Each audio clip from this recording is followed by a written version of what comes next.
Good evening, everybody. So we have a smaller, intimate group here. We're going to get started. We're going to film this tonight just so we can use it to post online so other people can see this. But we'll try not to get unless you want to be featured in the film, we'll try not to get you in the production. But I'm Steve Zrike, Superintendent of Schools. Chief Miller. Lucas Miller, Chief of Police. And we're just going to tag team presentation. It's similar to what we did in the spring, but there's been some changes and additions to some of our work since we last presented in June. But we also want to give folks a chance to ask questions and have a discussion. You can see we have a lot of members of the Salem Police with us here tonight. So it would be good to have a discussion and take all the questions that you might have. So obviously, we've done introductions. You can see what our agenda is going to be tonight. We want to make sure that the discussion is, there's certain things that we can't share tonight about our safety and emergency procedures because we don't, there's vulnerabilities that we don't want to make public. And so we're careful with some of the information that we're sharing, but we do want to give you a good picture of what are some of the things that the progress we've made, some of our work, and then what is some of the work ahead for the school system. It's important that we talk about our partnership, the work we do as a district.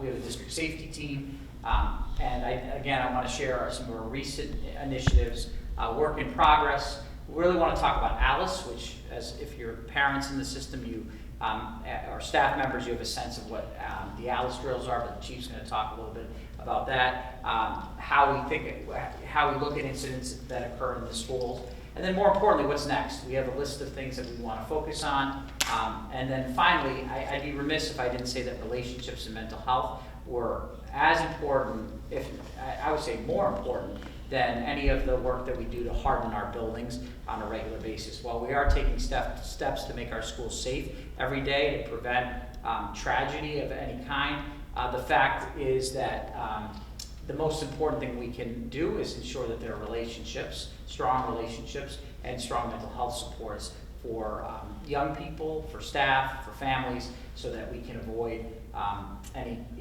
potential tragedy.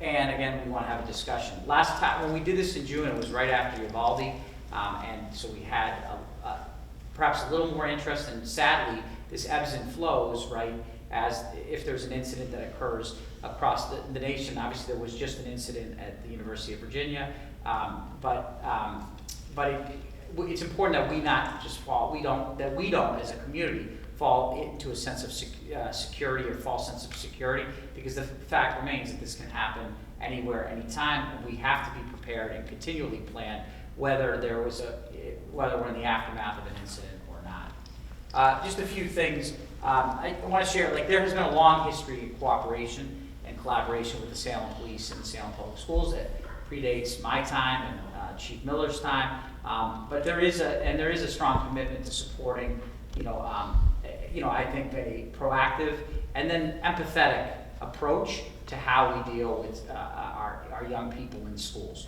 How we work with, we're dealing with young children. I have found the Salem Police to be very thoughtful, compassionate, and as educators, we do have different responsibilities. They have responsibility to uphold. They have their criminal laws that they uphold, and so. But I think we found a lot of common ground working together about how we work through situations that occur in and around our schools. There is a lot of communication. I found the chief. I came just before Chief Miller. I found that he's been somebody that I can talk to, and now we're working with Detective Bedard. I didn't make you a captain this time, and our SROs, Dylan and Devin, have been very easy to work with, and there is regular communication between the schools and the Salem Police. We do try to share information, respectfully. When the police, I have not found that they overstep their bounds in asking for information, but when there's critical information that they need, we've been able to provide that, and they've provided it to us so that we can be prepared, that we're prepared when if something happens to one of our students or families outside of school. And then we have two safety resource officers, school resource officers. I don't know if you want to say, Dylan is is brand new in this role. And Devin, what year is this for you? 3 years in the school. 3 years in the school, okay. And you're both overseen by Detective Bedard. Detective Sergeant. Sorry, Detective Sergeant. I still can't get this right. We make it up as we go along. Okay. All right. Well, I was calling him lieutenant, captain, and pretty soon I'll be calling him chief. You know, so. Maybe. Yeah. And the resource officers are assigned to our schools. It does include Salem Academy, which is not part of the Salem Public Schools, but the officers do spend the bulk of their time at the middle school and high school, and then go to the elementary schools as needed. I would be remiss if I didn't mention that our relationship does include working around traffic and bus stop analysis. They've been very helpful. Lieutenant Tucker, is it Lieutenant Tucker? Yes, it is. Has been very helpful on traffic issues and working with us. And also when crowd management, we use officers to help us at football games and different events that we have that attract large crowds. So I don't know, Chief, if you want to add anything to that. Only to kind of talk about my philosophy when it comes to schools and school children.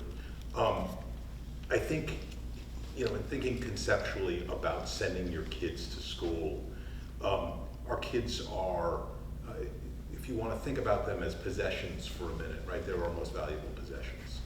We have cars and houses, but they're the things we care about the most, and rightly so.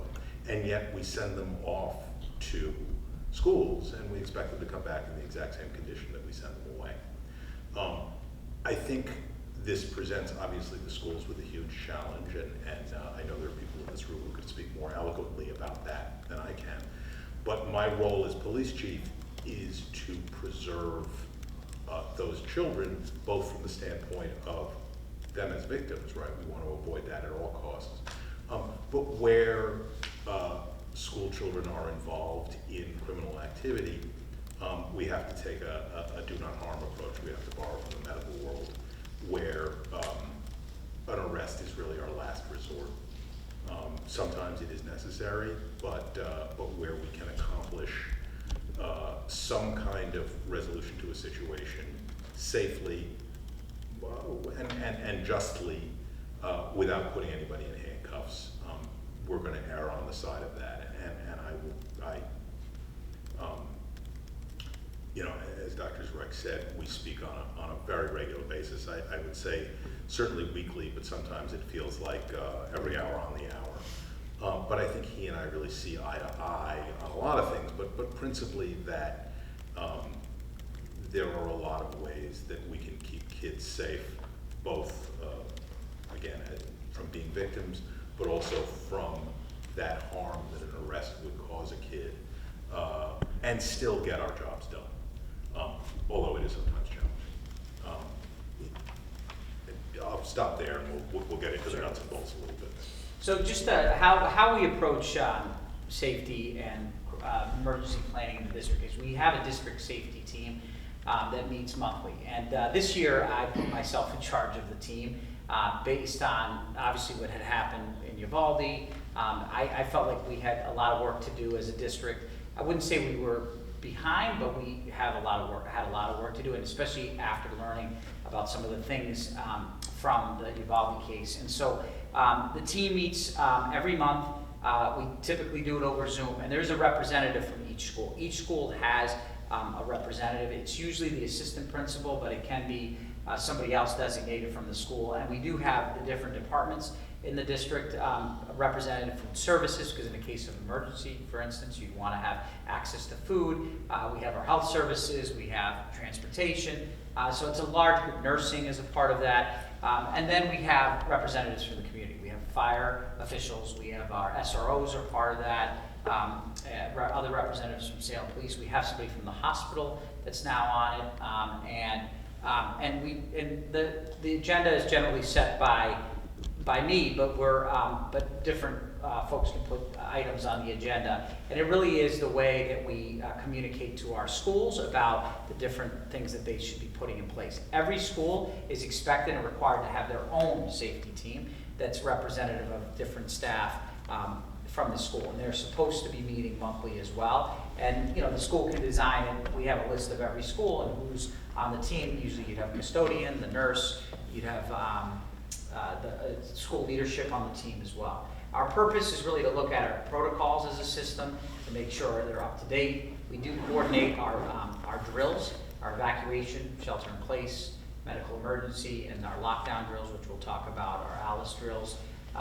It does give a chance for there to be two-way communication between the school and the district about different concerns that they have or incidents that have occurred that they want feedback on. And it does give us a chance to debrief if there, God forbid, is an event or a drill for us to talk about what worked and what didn't work. And it's also a chance for us to review and provide guidance on emergency plans. Every school has a safety and emergency plan. We don't release it publicly, but every school this year was given a template.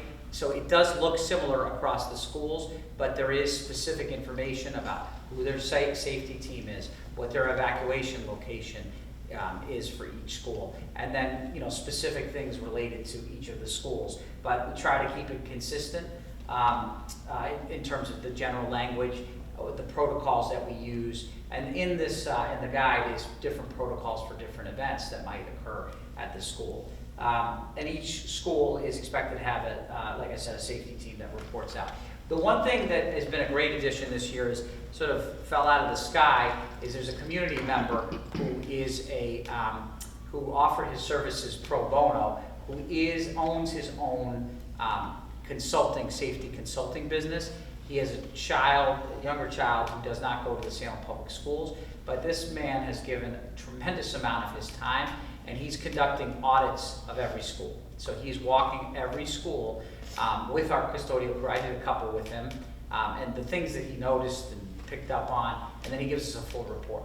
And so we have debriefed his visits to schools, and he sees things, the vulnerabilities that the average person doesn't see. Very grateful for his time. He's been a great advisor to me and to the police around different items that we should be thinking of. And normally you would pay tens of thousands of dollars for this. He was in charge of security, I think, at Brigham and Women's. So he's in the hospital security, but it's not entirely different. And he's been a wealth of support for us. So that's been a good part of our safety team. Chief, I don't know if you want to talk about the ALICE drills, which is often discussed. I think there's a lot of conversation about ALICE as a result of some articles that were written. ALICE is practiced differently in different jurisdictions. I think the way we do it here, ALICE, by the way, in case it's not ever, is alert, lockdown, inform, counter, and evacuate. These are drills that are designed so that if something were to happen in a school where we needed to react to a danger present in the school, it wouldn't be the first time we practiced these particular drills. I think a lot is made of the counter aspect, and I want to be clear that we're not asking school children to fight their way out of active shooter situations. Where ALICE is practiced in colleges, there is more of that as a last resort, but that's not something that we do here in Salem. That ALICE is only one component of the police preparedness for things like active shooters. Massachusetts has adopted ASHER training, which is a kind of it's actually developed by the National Fire Protection Association, but it's a way of integrating other public safety response into the police response. To be graphic about it, where you have a situation with multiple casualties, one of the most important things, right, is to get medical aid to those victims as quickly as possible. And while we, the police, would be controlling that situation for the sake of public safety and eliminating a threat, in some cases, right, seconds matter when somebody's bleeding out. So it's a way of prioritizing getting medical help and other areas of emergency response in as quickly and safely as possible. And then on the police side, there is a protocol, alert protocol, and that's literally the active shooter protocol,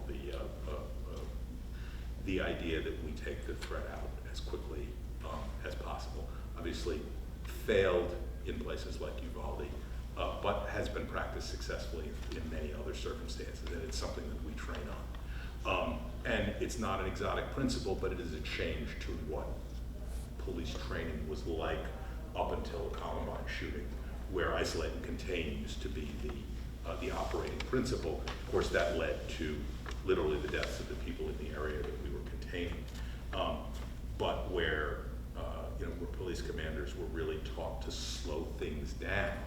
And in a lot of circumstances, a hell of a lot of circumstances, that is the right approach. But there are some circumstances where, no, we literally have to speed things up. And just to give you an idea, one of the components of alert training is for police officers who are parents. So imagine that you arrive at school and you're off duty, but you realize something's going on in the school that you need to react to right away. So, and I mean, I'll get into the really nitty-gritty if you have questions about it, but I think it's a worthwhile protocol. We use it in Massachusetts, and by the way, I was taught it by the FBI. The FBI has endorsed it as well. So we do expect that every school does at least 2 ALICE drills a year, and in some cases we do the simulation of an intruder in the building, where the students stay in the building and have to perform. Depending on where the intruder is in the building, they respond accordingly. In the case of Collins, we did a full evacuation of the building. The police were very helpful, so that we wanted to have the whole school evacuate to they have 2 separate locations where they have an outdoor evacuation, and we did practice that. So there were a series of simulations over the loudspeaker, and then they evacuated the whole building in the event that that you could evacuate because the intruder was either apprehended or in some other part of the facility where they were no longer a threat. And schools are pretty accustomed to doing this throughout Massachusetts. Salem, no different. I do think we want to continue to have conversations if this is still the right approach for us, and I think the Chief has brought some new learning from his time, in another state, and I think there are questions about what is the right response, and I think you're going to see more. More guidance following Uvalde. I think they're still processing the aftermath of that about whether that is the appropriate response or not. I don't know if you want to talk a little bit about how we respond to incidents that might occur. So one of the things we do in Salem, and this is not unique to Salem, it's really most police departments. I think we have a little bit greater purchase in Salem because I sit on the executive board of the Joint Terrorist Task Force for Boston, and I came from the Joint Terrorist Task Force in New York. In addition, we subscribe to a couple of other services where we get alerts from around the country when incidents happen. And we want those alerts for a couple of different reasons. One is this idea, and this hasn't happened so much in the United States, but has happened overseas in a number of places, where you have coordinated attacks, coordinated terrorist attacks, except for September 11th. But where the danger is a little greater, and obviously we do see that in the United States, is copycat incidents, right? In fact, and now I'm forgetting the location, but the last school shooting, the second to last school shooting, the shooter literally had the names of previous school shooters stenciled on his weapons. So this is very much an idea of what can we learn immediately and what can we learn down the road from previous incidents. And then finally, the added component of when something happens. I mean, Uvalde is a good and tragic example that causes trauma, right? It makes everybody's lives a little dimmer, everybody's fear a little bit greater, and everybody's, in the case of Uvalde, everybody's trust in the police a little bit less. What can we do to shore that up? What can we do to at least reassure people that that won't happen here, or if it does happen here, we'll be prepared. So these are all things that we look at every time there's an incident around the country or around the world, and hope to improve improve ourselves a little bit. So I just wanted to share, this is a list of things that have happened in the last 2 to 3 years that we've put in place, both in terms of projects that have been undertaken around strengthening or fortifying our facilities, and then training and coordination. So a couple of things, recently we have put cameras and intercoms and access control systems at the front door of every school. That's new, that from last year. We recently relocated the Collins main office. For those of you that remember, it was upstairs, which meant that people would come in to the, have access to the building, and there wasn't necessarily an office when you arrived. And we just relocated the central office entrance so that it wasn't the same as Collins Middle School, which I do think has been significantly changed. We just did that at the start of the school year. So if you're coming to visit the central office, you're not able to access the school. And we actually put new doors in between where the cafeteria ramps are that go to the central offices. I think we've seen a real benefit from that to kind of separate. There were people that would, end up coming in the main door of Collins. We'd lose track of them, and they'd end up, coming to the central office, but they shouldn't have access to where kids are. So we have, the good news is, one of the great things that happened out of the last presentation is somebody asked me about panic buttons, and I said, oh no, we don't have those in the district. Come to find out, somebody read it, maybe I think it was you, Miss Manning, in the newspaper, and said, no, we do have panic No, I buttons. heard you say it, but I kept my mouth shut. Oh, you heard me say it. All right, and then I realized that I have a panic button in my own office that I never knew. And so thanks to that meeting, we tested our panic buttons, and we have one in every office across the district. And we tested them this summer to make sure that they worked, and they do work now. We had to repair a few of them, and they're a direct line to the police department. And so if you come into my office or you walk into the front door of Collins, I think here, I'm not sure exactly where they are. We don't advertise it because I don't want students to push the panic button. But we do have them in every school. We also purchased new radios this summer for all of our schools, two-way radios. One of the radios, we've left one radio in the office that's a direct line to the police department as well. So every school has one radio with frequency to the police department that's in the main office, not to be used unless in a case of emergency. So that's another way we can reach the police department. And this summer we did a lot of work around phones, intercoms, and locks, which are, they seem simple, but a lot of times those things don't work properly in schools and have a significant role. I think we learned about some of that in Uvalde. We still have work to do in those areas, but most of the phones now, I think, across the district are working in classrooms. We do have phones in every classroom. Our intercom systems are almost all there. There's parts of buildings that are like dead spots that we're still working on. And then locks, we've done a lot of work in replacing locks, and I'll get into the lock issue in a moment too. We do have ID badges now for really pushed hard. These ID badges also allow staff to be able to get into the building with the access control, so we don't have to prop doors open. And that's still an issue. I lose my mind when I see a door prop for any reason. But we've also given ID badges to our after-school providers so that they have access, so that we're not faced with having, it even makes me nervous to have the front door open in the for a meeting like this. And that's something I'm going to talk about as next steps. We've done a lot of training as well. We do annual training around our ALICE protocols. We expect our principals, our school leaders to go through the emergency plans with the schools at the beginning of every year and then provide updated information as needed. We did review and confirm school reunification locations. We had some issues where schools would go, like understanding where schools would go in the event of an evacuation. Like Carlton was supposed to go to the 99 restaurant. I don't think the 99 restaurant knew that Carlton was going there, right?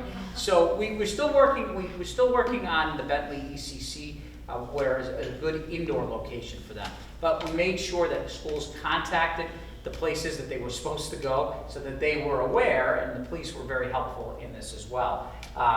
We do have to-go bags in every classroom. They're red bags that teachers take with them that we restocked this year, this summer, with emergency folders, but also has items in there in the event of an emergency. Teachers should be taking that along with their class list so they have provisions with them in the event of an emergency and the school has to be evacuated. We do have a new MOU with the Salem Police that we work through so that we have some language around how SROs are supposed to be used and how we communicate with one another. We did give scripts to all our front office staffs at every school. So, I mean, I'm not suggesting that it's working consistently well, but they have a script where they're supposed to be kind and friendly, but also ask people what their purpose is for coming into the building, and not, unless the person can state why they're there. And we also gave them, they're not to let them in. And then we also gave them guidance of what to do if a person seemed agitated in any way or they had concerns. Don't let them in the building, obviously, and what to do in those situations. I think we have more training. They're the first line of defense, is our clerks and secretaries at the different schools. And we do now have a threat assessment protocol that Ellen Wingard and her team have developed at Student Services about students who make threats of some kind. And it's one thing if a kindergartner or a first grader makes a threat versus a middle or high schooler, and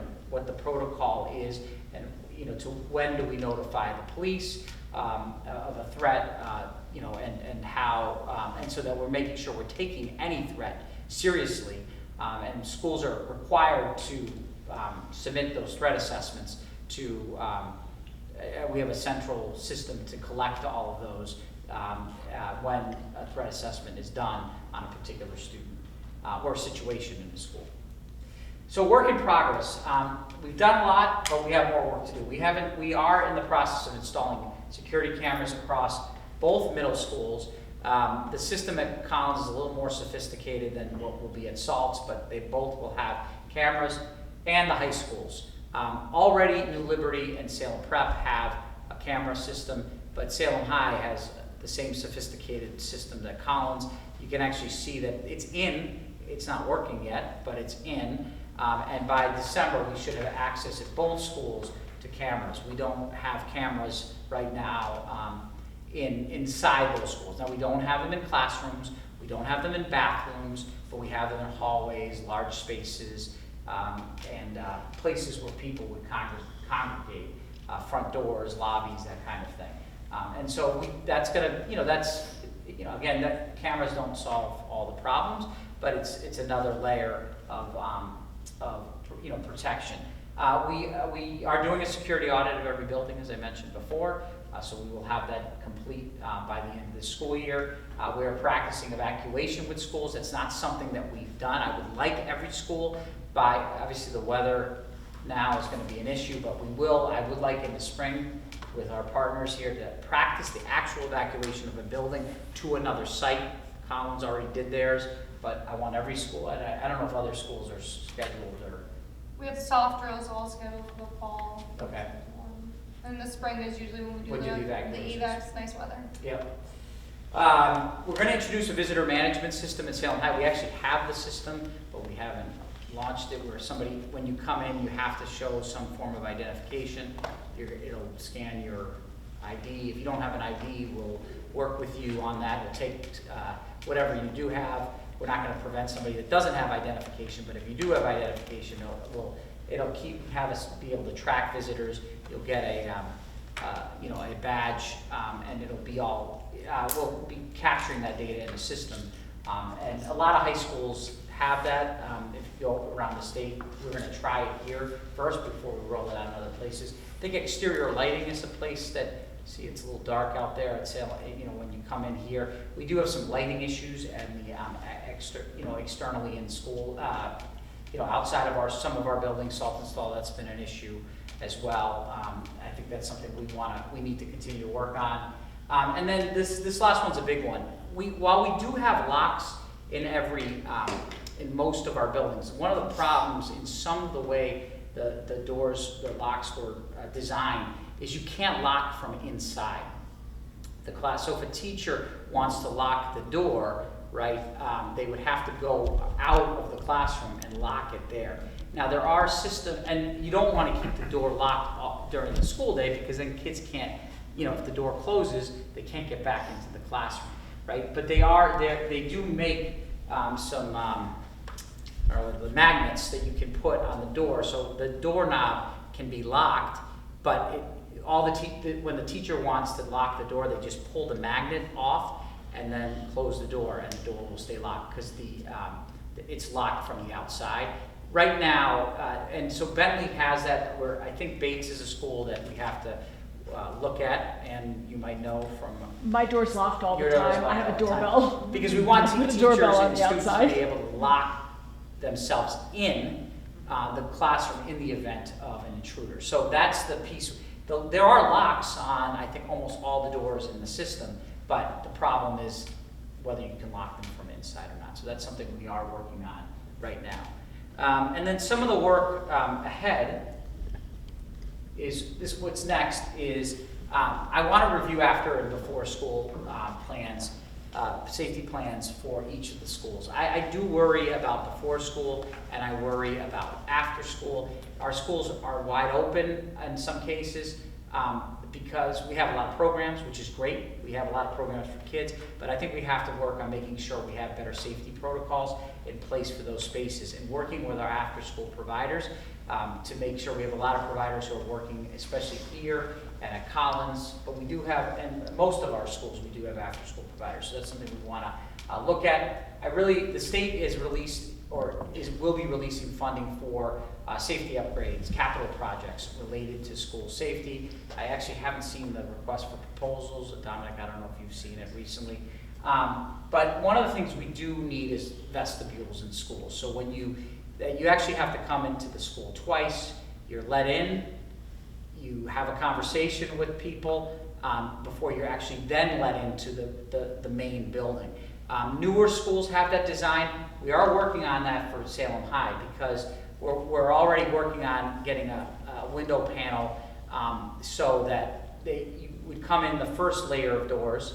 You'd have to talk to the person at the front, and then they would then let you into the second set of doors. That's the way it should be in every school. We don't have any new buildings. In some schools, you walk in and the office isn't even there, right? But you really should be put into a vestibule before then you have access to the school, so that there can be in many cases the visitor doesn't even have to come in, they're just dropping something off. But it gives you a chance to have a conversation with them about really what their purpose is beyond just through an intercom, right? So that's something that I would, if we're able to get some of that funding, that is something I would really like to see done, first at Salem High School, then Collins, because of the size of those schools. We do want to do incident command training for all the representatives on our safety team. We've been advised to do what's called school. Our incident command training doesn't need to be what theirs is, but we want to make sure that our staff know what to do if an incident occurs at their school. And if you're the leader of leading the incident on the part of the school, yes, we defer to the police, but we need somebody who knows what steps to take, what actions to take in the case of an incident. And there is free training and not my consultant, but our consultant has advised that we ask people to do that training who are part of our safety team.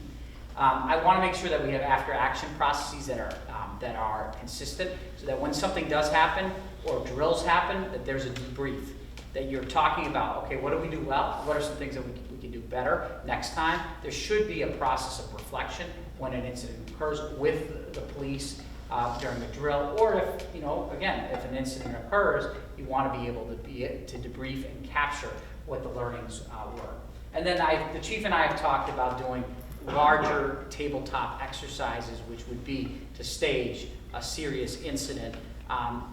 Could be when students are not necessarily in school, but I think we want to simulate as much as possible so we can get on the same page in the event of a serious incident. We really want to practice at a larger scale than just drills here and there. We want to bring other other agencies in, regional authorities, and I don't know if you want to say more about that, but that's something we talked about doing outside of, once Halloween was over in Salem.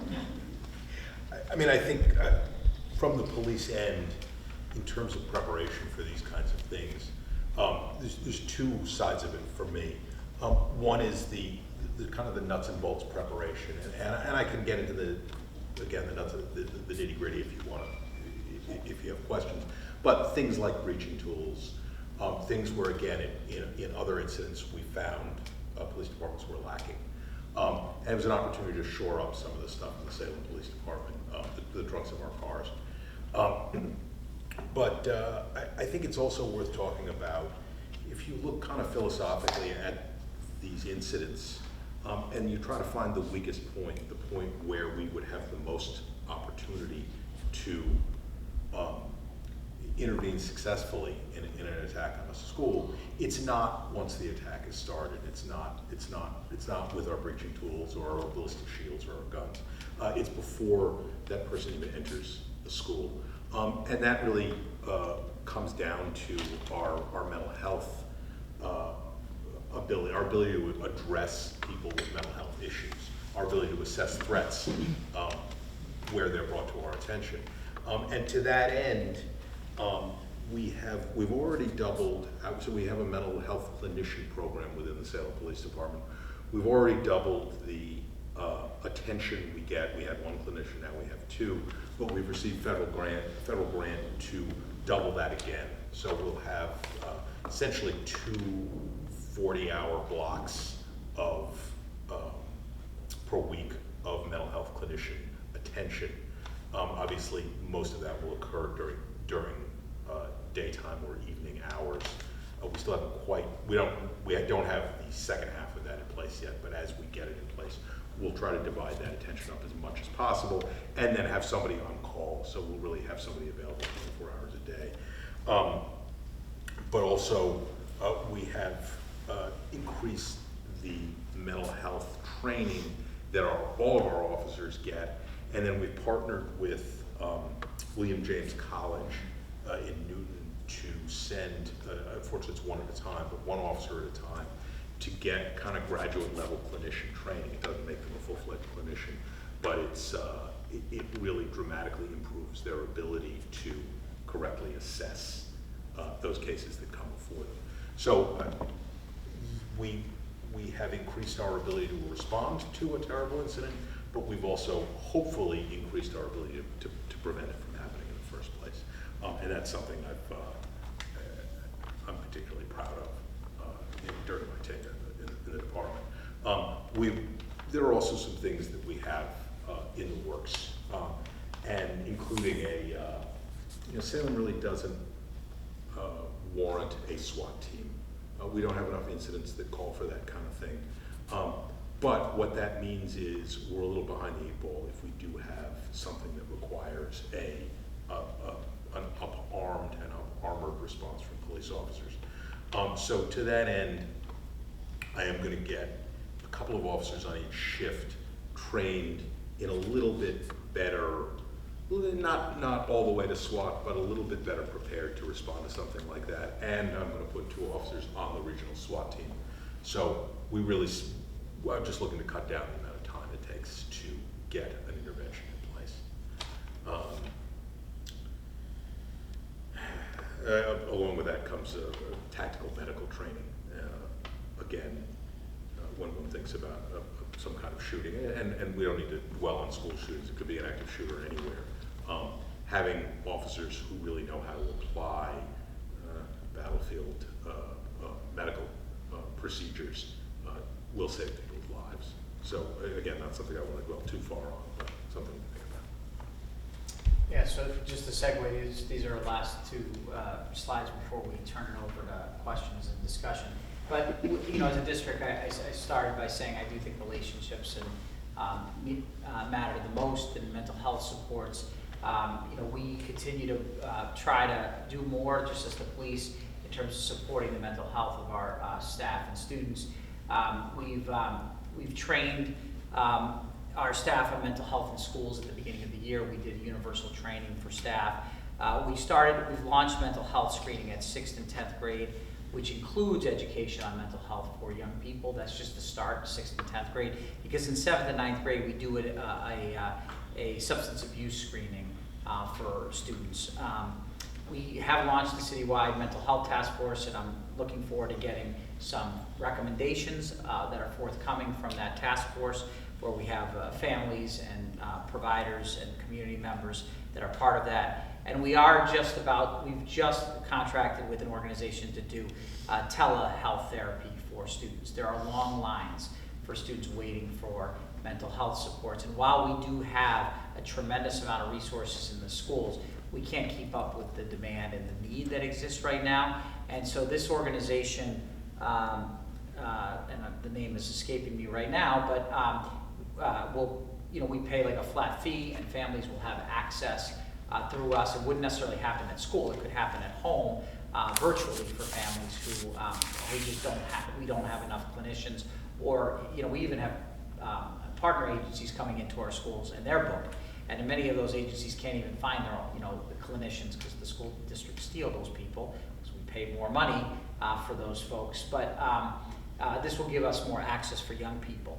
I think we're doing a much better job of following through on our bullying prevention intervention plans. We are required by the Department of Education to have a prescribed plan that's on our website, and there's clear procedures.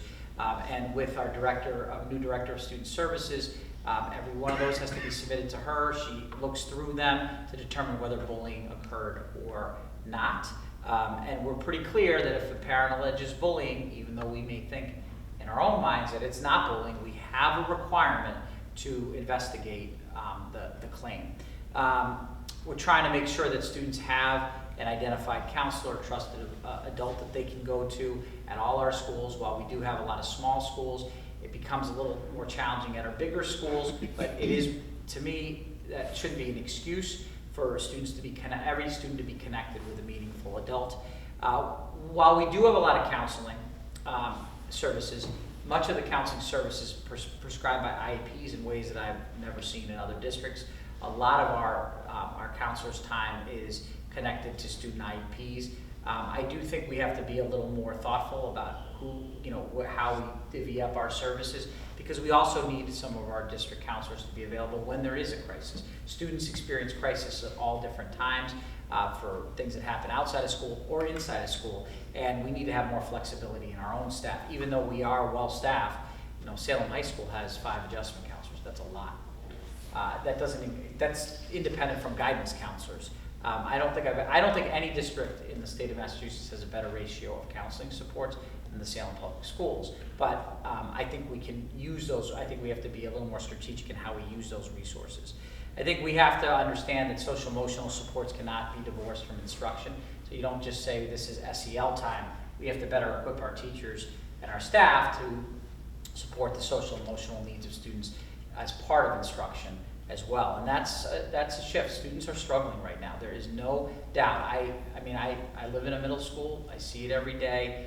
Our young people are struggling at all different levels, but I think the impact is the greatest. I've said this before, in grades 5 to 9, roughly, that's where we see students struggling the most. And so we've got to continue to also find, and I want to double down on this too, engaging opportunities and offerings for students. We have seen at Salem High how kids have come back from the pandemic so interested in our career technical programs. It's boomed. The kids want to be in programs and activities and offerings that ask them to use their hands, that are project based, that are interactive and relevant. They want to see the relevancy of that. We have to back that down to the middle school as well. We've got to create more of those opportunities for young people to get excited about coming to school. They're looking for instant gratification. They get it from their phones. They get it from social media. How do we make sure that the type of learning that they get is tailored to where our young people are right now? And when you feel good and excited about coming to school, that goes a long way to supporting your mental health. So these are just some things that, this is something I thought about as, this is not about just what the schools can do. We need the help of our families and our community We obviously have a great partnership with the police, but make us aware if protocols are not being followed. I don't mind the tattletale who says, I saw a door propped open in your school. I think we need to know those things. I mean, I still, the more we remind people that's not acceptable, or if somebody lets you in a building and doesn't ask why you're there, I do know people get stressed out, or they're doing a lot of different things at the same time. They just press the button to let somebody in the building. Well, you don't have to, you wouldn't have to get in a screaming match with them there, but you can certainly let the principal know or let me know, and that's something we have to accept as critique about how we improve as a school system. We got to do our very best. While, yes, if somebody wants to get into a school, they're going to be able to get into a school, but we can make things a lot harder for people who are interested in doing harm if we follow basic protocols in our schools. So I want to know, we want to know, and our school leaders want to know. If you hear something, please let us know, or let Salem Police know. I do think, I hope people are getting better at that and trusting that if they report something, it's going to be addressed. I found the Salem Police to be excellent with the follow-through. We've instructed our schools, anything of concern, we want to know and follow up on, even if it happens outside of school. We get information at school, we pass to the police, they get information about things that may happen in school, and they pass it to us. But we want, again, we want to hear from people if they have concern. I think it's worth talking a little bit about this kind of hackneyed expression, if you see something, say something. And it sounds obvious that that's why we're here at the police. But if you think about perception and your spider sense, if you will, right? Nowhere is that more acute in your own domain. Right? If you spend your day in Salem High School, you're going to know what's out of place much better than I will, despite all my police training. Right? So what that's really saying is trust your intuition. If your intuition says something's wrong, that person doesn't belong here, that package doesn't belong here, by all means, as Dr. Zrike said, let us know. Nobody in the Salem Police Department will ever say, hey, why are you not bothering me with this? And if they do, I want to know about it. But I honestly don't believe they will. So trust yourself. Tell your children to trust their intuitions. It is ultimately what will keep them safe. Yeah, and then finally, to help explain to your children, I know I take time with my kids to talk a little bit about it. They normally try to ignore what I have to say, but just about why this is important, right? Like why we do this. And I know there can be angst from families, especially of younger learners, about why we prepare. While I wish we didn't have to do this, it takes time away from learning. It takes time from a lot of the great things that happen in schools and why we send kids to school every day. We cannot fall into a false sense of security. We have to be prepared. We have to practice. I do want to call out that our teachers have been great. While it's scary for them too, I know teachers don't want to take time to do this, but if we don't, God forbid we have a situation, we want to be as prepared as possible. So at this point, we've talked a lot. We've given you a lot of information. Would love to get any questions, thoughts, reflections from anything we've said here tonight, or if any of the officers want to add anything. Happy to do that. Thank you for listening. I just have one question. Sure. When it comes to the SROs, I guess in the near future, is it going to be kind of something that we'll see in hopefully every single one of the Salem schools? I don't have enough personnel to put an SRO in every school. That's not to say that SROs won't spend time in every school. Yes. I mean, I would love to. Based I'd love on to personnel. I'd love to have more. Before the mayor leaves, I will have a conversation with her about more. But obviously, the resources are fine. And I will say there have been times where we've had, if we're concerned about something, there's a threat, or there was last year we had somebody had made a threat on 911. There was also when there's like general threats, police they'll send more help to us just in the event of a situation that would want to be take extra precautions. So they've been great about sending more support. And the SROs I think do the best they can to be visible. I want kids also to see police officers in positive ways too. It's not just about like when there's a problem, you see the officer. But I do know that these guys were exhausted the other day because they were playing at Collins Middle School, right? I thought you were going to keel over because you were running around out there. I want kids to see that. I want to see them, the officers engaging the kids in that way. Am I right that you Day were after telling- Halloween. I was undefeated in basketball. They got me the day after. A few hours of sleep. Told my little boy. I have it on camera. I was worried about you guys. You're a lot younger than I am, so you should be that tired. I know you have newborns, both of you at home, but come on.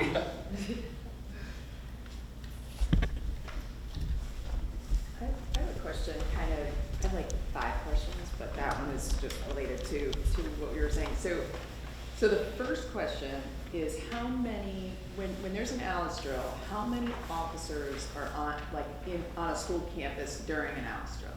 Or are there? I actually don't know. On average, at a minimum 4. Okay. And And so so, on the big schools, like Collins, Right. I think we had close to probably 10. We Right. pulled traffic, we pulled CIU, like we have all sorts of different units besides just the SROs that help us with that. so it's like Collins, you maybe have. Or, Oh, we had probably close to 10 at Collins. So Carlton, this little school might have. Probably 4, like still like a minimum really? of 4. Yeah, like we have 2 people that, from CIU that help out and come to them that are Alice certified and everything like that.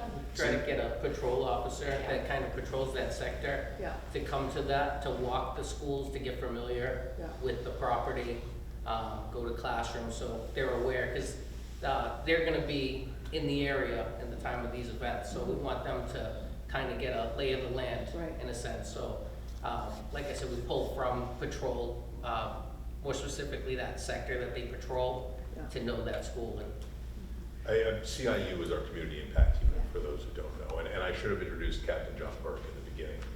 CIU falls under his command, so kind of the jacks of all trades for the police department, but available for things like that. So I have a follow-up question to that one, and I'm curious if you do this. I know a lot of parents, particularly when they have little guys, are worried about like how much their kids are gonna be afraid, and I think that doesn't just apply to little kids. I think kids have varying degrees of, how they can handle anxiety. So I wonder how much you all use this as an opportunity to both do this very serious, drilling, but also like, hey, hi, like, let's, so like, is this an opportunity for you to get in front of the kids, have relationships with them? Because I also, this is like part 5 of my question, I imagine, particularly in the high schools, if the threat is coming from a student in the building, those relationships really matter. So if somebody gets a text that says, oh, should I tell somebody? If they know you and they're familiar with you and they feel comfortable, they're gonna do that. So just thinking about Alice drills as an opportunity to connect with kids, I wonder how much of that happens, and if there's if The be Alice- more intentional about it, or The Alice drills are, the training is for the school and the students, right? The officers are not there they're there to get exposure, by all means, to develop those relationships. But that's not they're not training right? as part of the Alice drill. They're maybe facilitating the Alice drill, but their training looks very different. So they're not gonna be in that Yeah. police get the bad guy No, mode. Right. Or even pretending to be that way. but the kids still know why you're there, right? Yeah, so we go in all the classrooms, like we split up, like we usually pair up with the staff members, what we do. Uh-huh. And we go in like all the classrooms and like you'd be surprised if those little kids ask the numerous amount of questions, it's insane. Okay. So like they do recognize us and the elementary schools take a little bit longer because they have more questions That's and great. crazy scenarios that they come up with, so we do our best to answer those. But if we are in the classrooms for a couple minutes talking to these kids and they do see us and I recognize the same faces over and over again. Yeah. I've had kids come up to me in the hallway and tell me things because they'll see us, like we walk the halls. So like I've had kids come up to me just like tell me things. I think that would be a great thing to publicize a little bit more, that these aren't, yes, this is inherently scary, but this is also something like, our officers are going in here and they're talking to your kids and they might recognize them. I think that's something that would make parents feel reassured.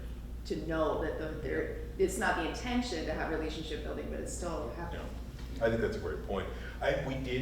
Last year, we altered the uniform that the SROs wear to be, it's supposed to be identifiable as a police officer, but softer than the full blue.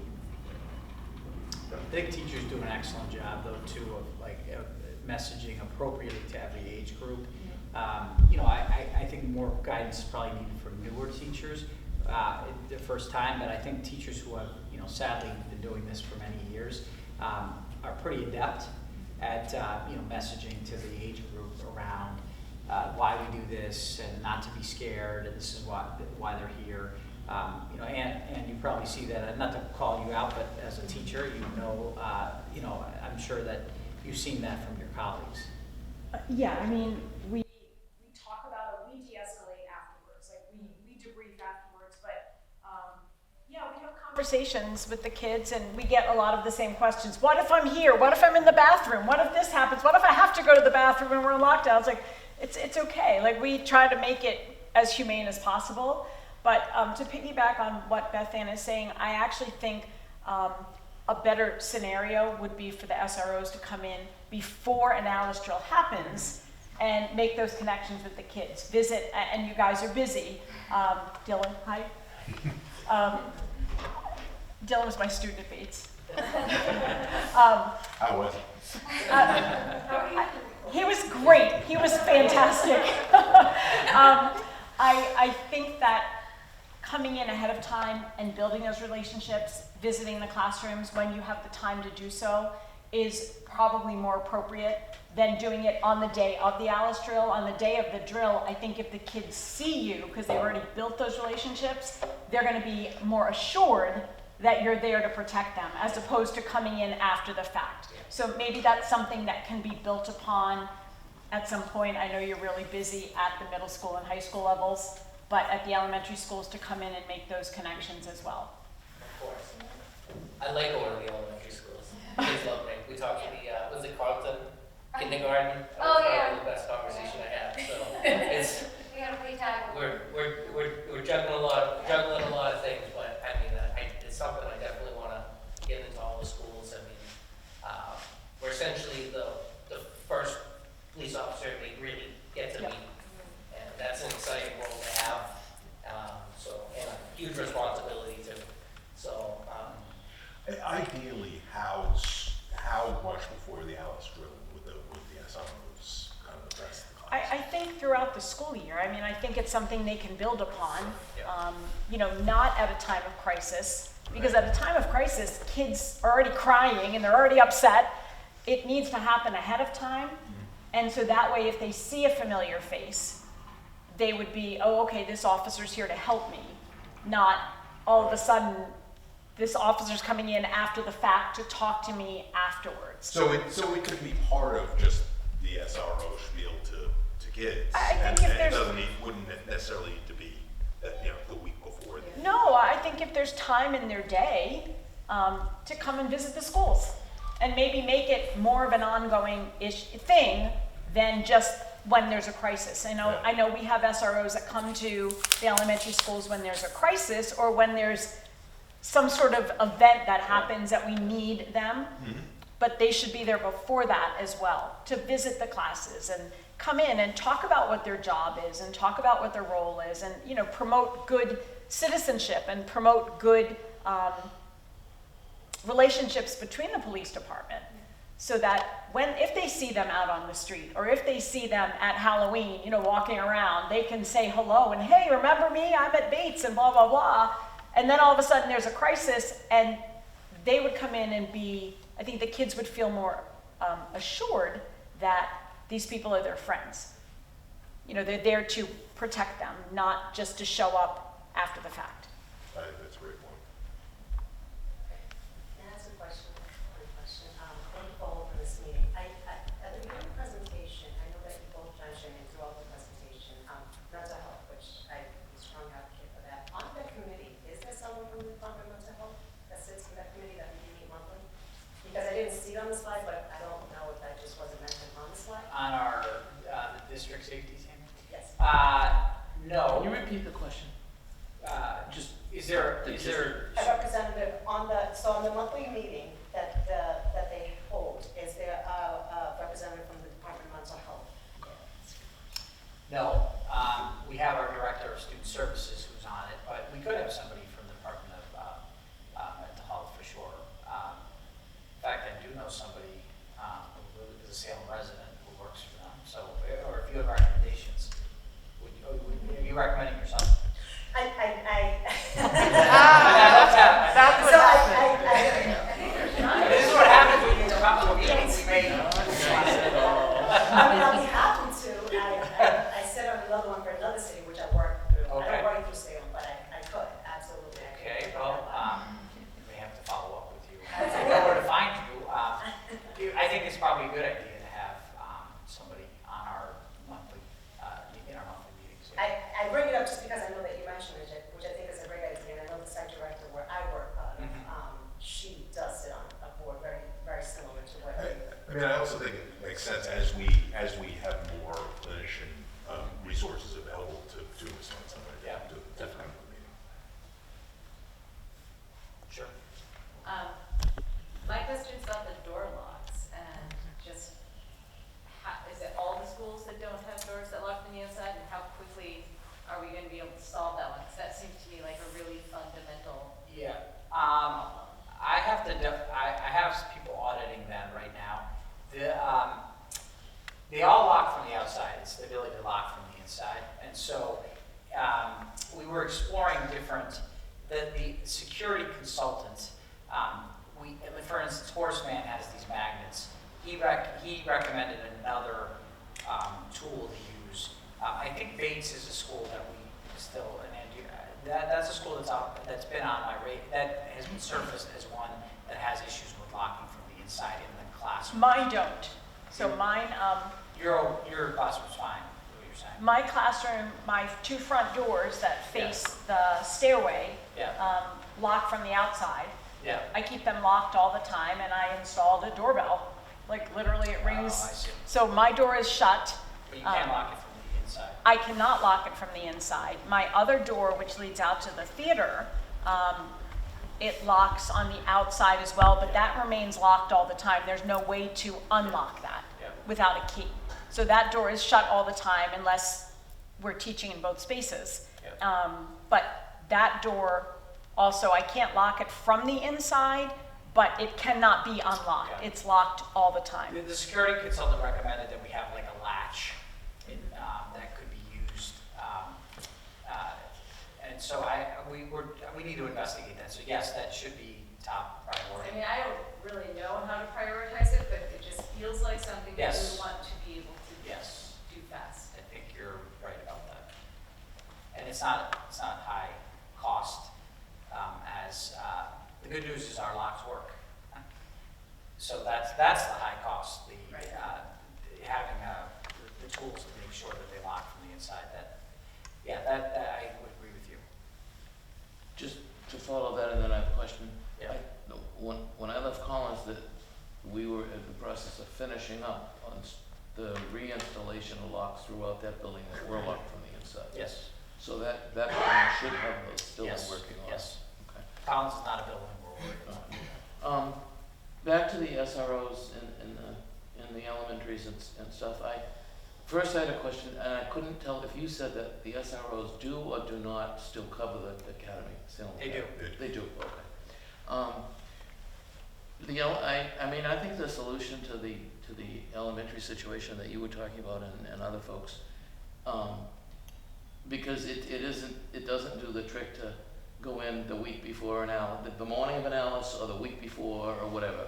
There's too many little kids in this, it's the whole system of K through 5. I mean, I really think, and I've always thought we needed a third person, and I know that's a budget issue certainly, and just not only a budget, but even if you have the money for an office of the allocation of that office of there. But I still think that's something that, as a collaborative, we need to look at. Can we get a third SRO? A third SRO. Because you have, if you count the early childhood, you have the early childhood plus 5 elementaries, and the bottom half assault. So, I mean, there's a lot of schools and a person could spend the year. Well, I mean, and there are jurisdictions that have an SRO for every school, so You know. I'm not. Yeah, but you know, you could, Yeah. I mean, I know the middle school and the high school take up the majority of the time, but I do think the whole thing goes back to relationships and relationships with the police and student relationships with the police, and we're not building those relationships at the bottom level where little kids are open to having a good relationship with anybody who's paying attention, a lot of them, you know, paying attention to them, and, you know, I think that the benefits of that would, as those kids come up through the middle and the high school, the relationship's already there with somebody, with, you know, maybe not with the SRO at the upper level, but with the idea of an SRO. But for some to expect somebody to at least put the groundwork in the different ways SROs can help kids across all of those elementary schools is an investment. I think that even if we do it as a shared thing or something, but somehow. Well, I don't disagree with you. To me, that's huge. I mean, I'm happy to report that we just hired 7 more officers. They started the police academy on the 15th of November. That will bring me up to the city ordinance specified number of police officers that I'm supposed to have, which is 95. I am going to make a pitch for more police officers, and I think that's an excellent argument. More police officers means more ability to make assignments like that, and I'm certainly amenable to the idea. We can certainly talk. I mean, when you make that pitch, if I there's a was way, going to say you're going to pay for it, right? well, if there's a way we can help with that pitch, you know, when you're making your. Oh, yeah, very well, bring you along. Whoever that mayor may be. Yeah, right. I have a question. You have the staff badges now to get in the doors. Is that going to be expanded to students? Well, not to get in the doors.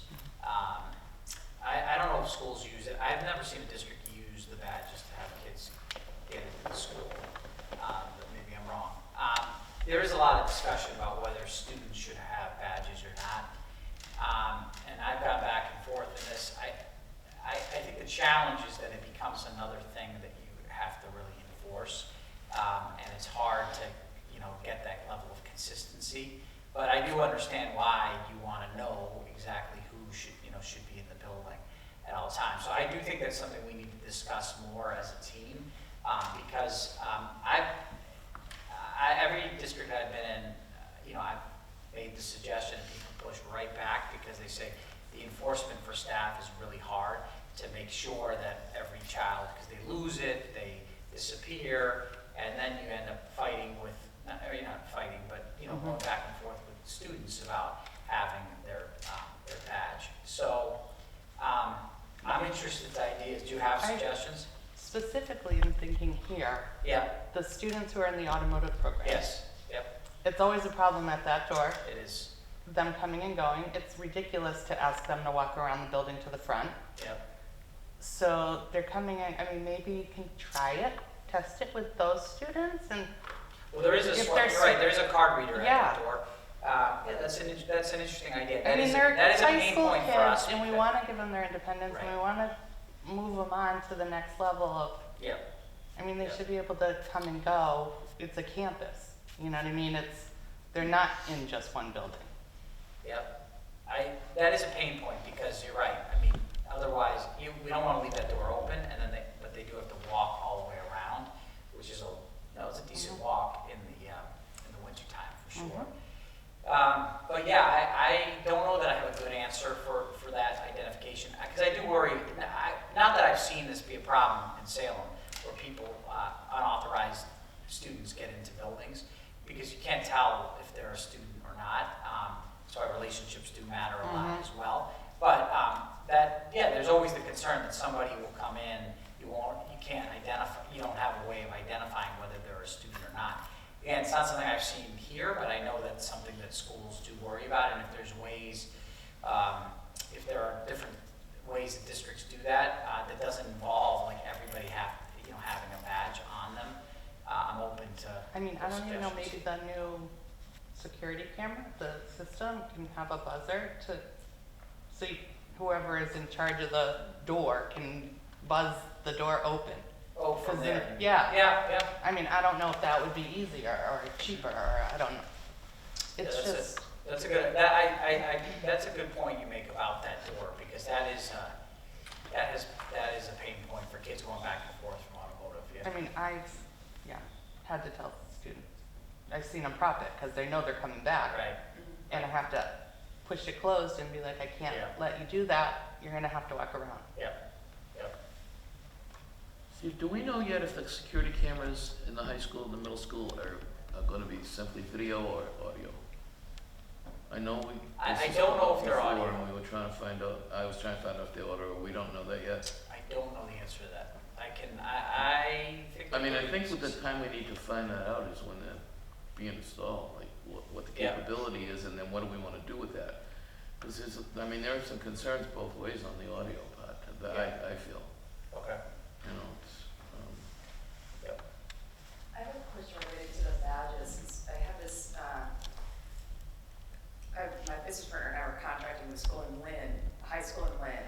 And we walked in and the head of school greeted us and we all had to wear, they gave us badges. And he said specifically that their consultant, their security consultant told them that it was important for police, if they had to storm into a building, to be able to distinguish who is and is not a person who should be inside the building. I mean, it was sort of horrifying to hear that.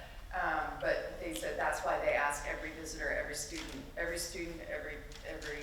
teacher, every visitor has to have a badge for that reason. I don't know if that's something Visible that's or- typical, excuse me?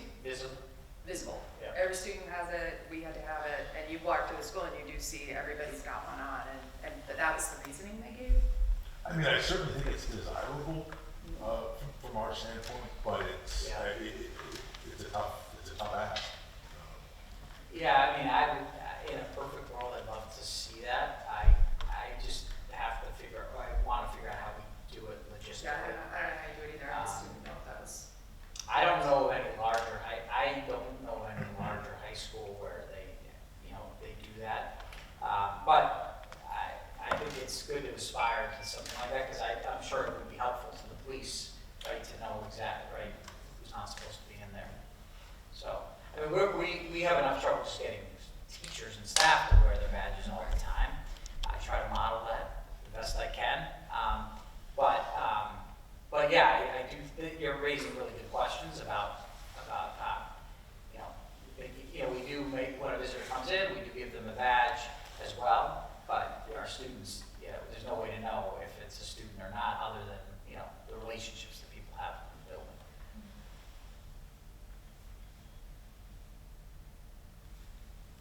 Other questions or comments? You Yes, certainly sir. have 5 questions. I do actually have one more.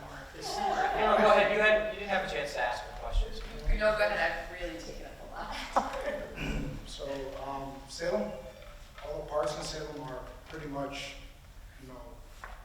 unmonitored, unpoliced, pretty much. It's pretty much live free or die,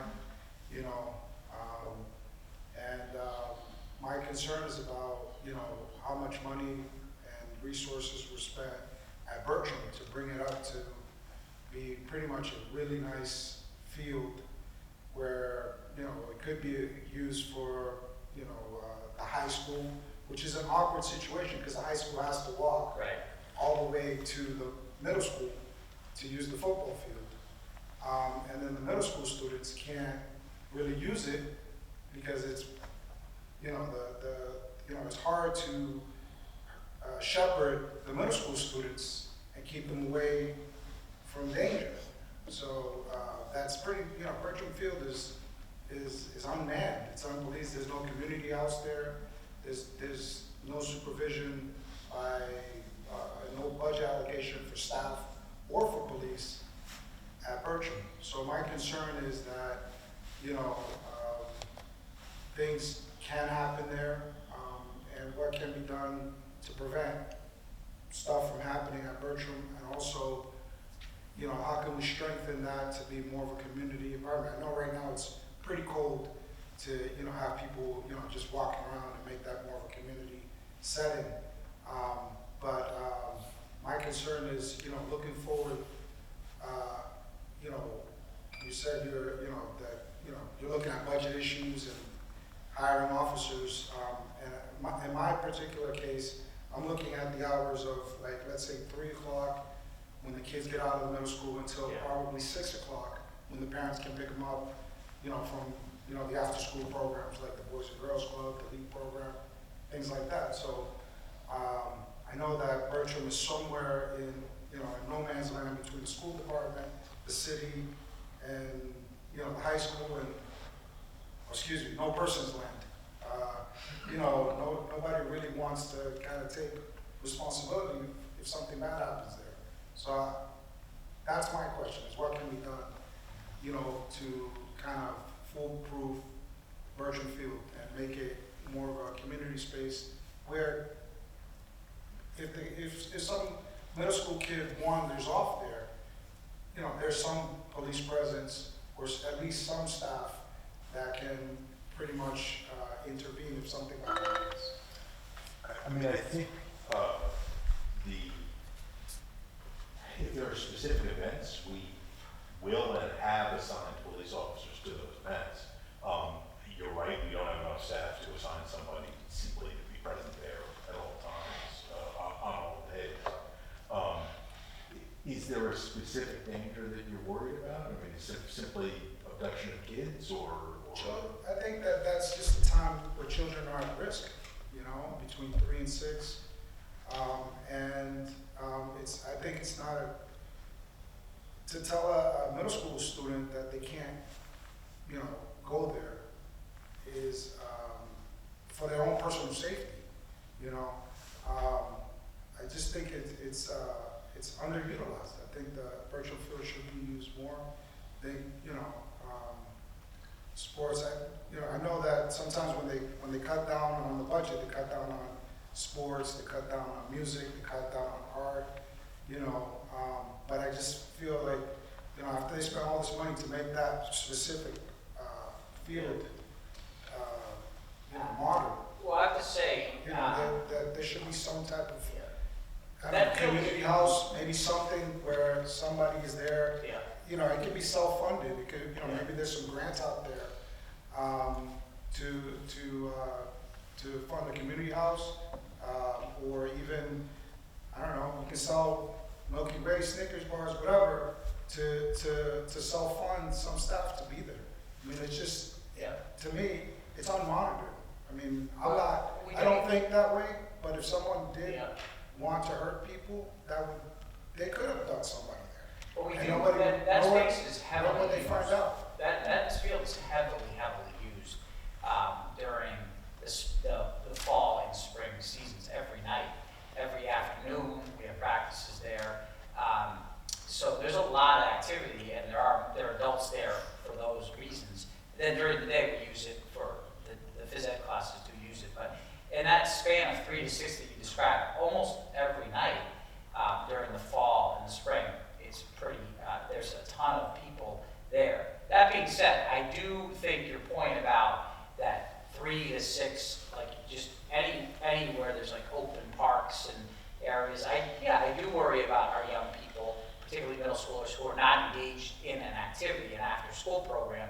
That does worry me, and I think you know, there's activity that may occur in these parks. Sometimes those are the kinds of things the police may help us with because they learn about things that happen after school in different spaces in the city.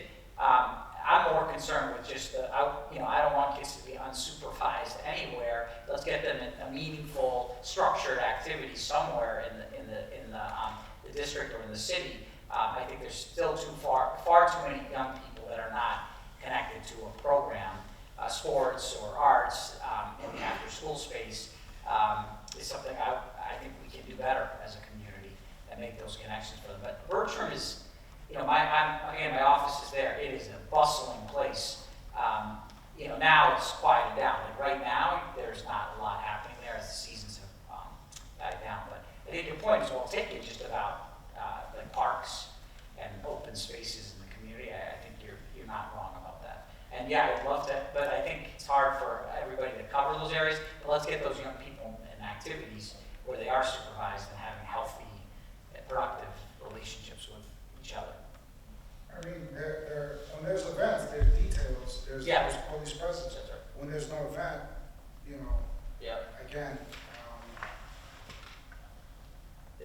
it's my concern, I just Sure. wanna bring it up. No, I appreciate that. I think I appreciate your, I mean, as I staff up, one of my priorities all along, one of my priorities is to satisfy the board and use bicycle control.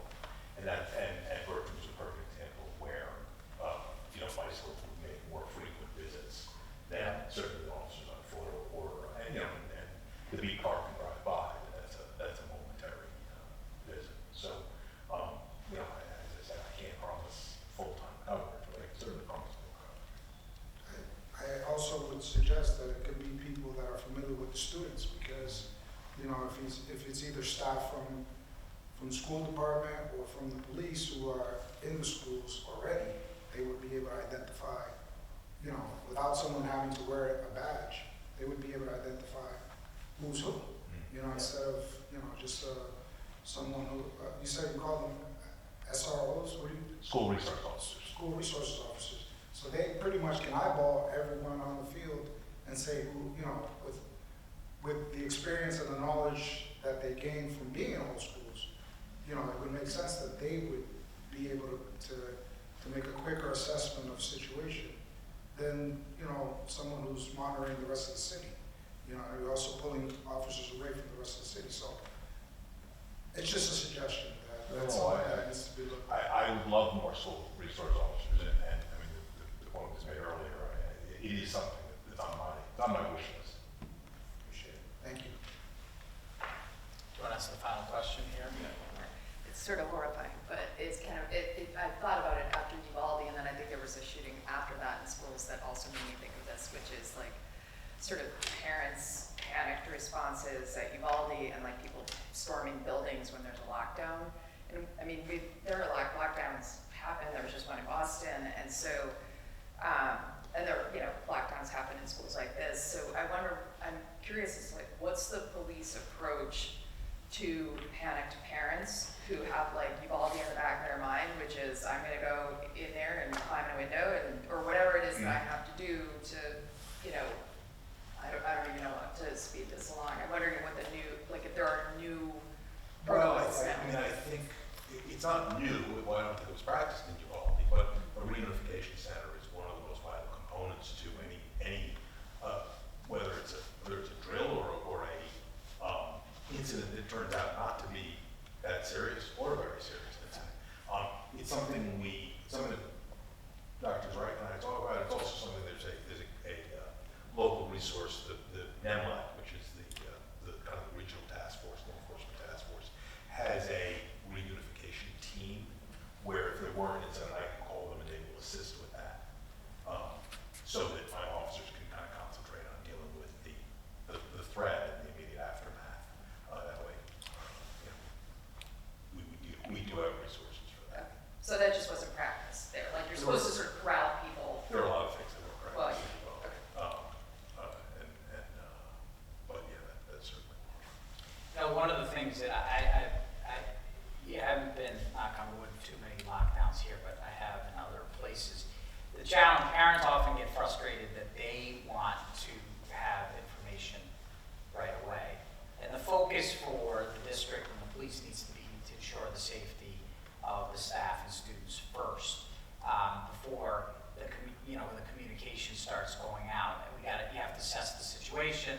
The challenge is with cell phones, right? The kids are sending, although not with the younger pouches in some places, but it's still information is going to get out to people, and and parents get frustrated about why don't we know, why is my child communicating with me about what's going on in the school, and that will often happen with rumors about things that are happening. But one thing we need to remind parents is our priority is to make sure everybody's safe before we start blasting out information about what's happening.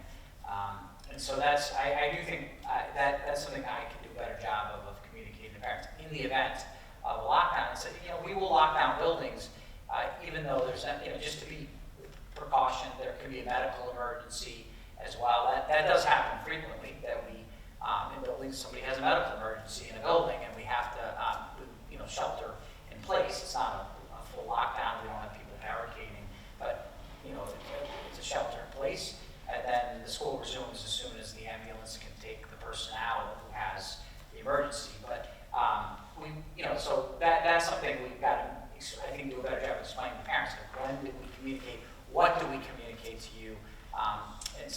know what to expect in the event of one of these different, incidents that can occur, and they will occur. I mean, sometimes there's event in the outside of the community that you have to lock down or shelter in place of school, and so those are all things that I think I want to make sure we do a better job of proactively letting parents know that, so they're not then shocked by how we respond.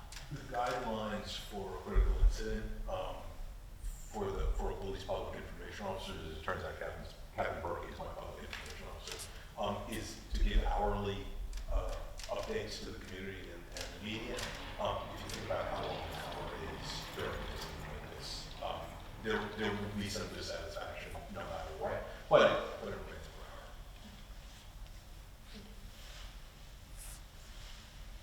So I think that at 7:30, I really appreciate everybody coming tonight. We'll be happy to continue to do these. If any individual schools would like me to come or the police to come, we can certainly do that for different schools. But this has to continue to be a priority of our work, and please don't be afraid to hold us to a high standard around making sure that we're keeping our students and staff safe. So I really appreciate the partnership with the Salem Police, we can certainly do this again in the springtime. I don't want to just wait for when incidents happen, but that we're regularly communicating to families about what our protocols and procedures are. So thank you all. Have a happy Thanksgiving, and we'll see you all soon. Appreciate it. Thank you.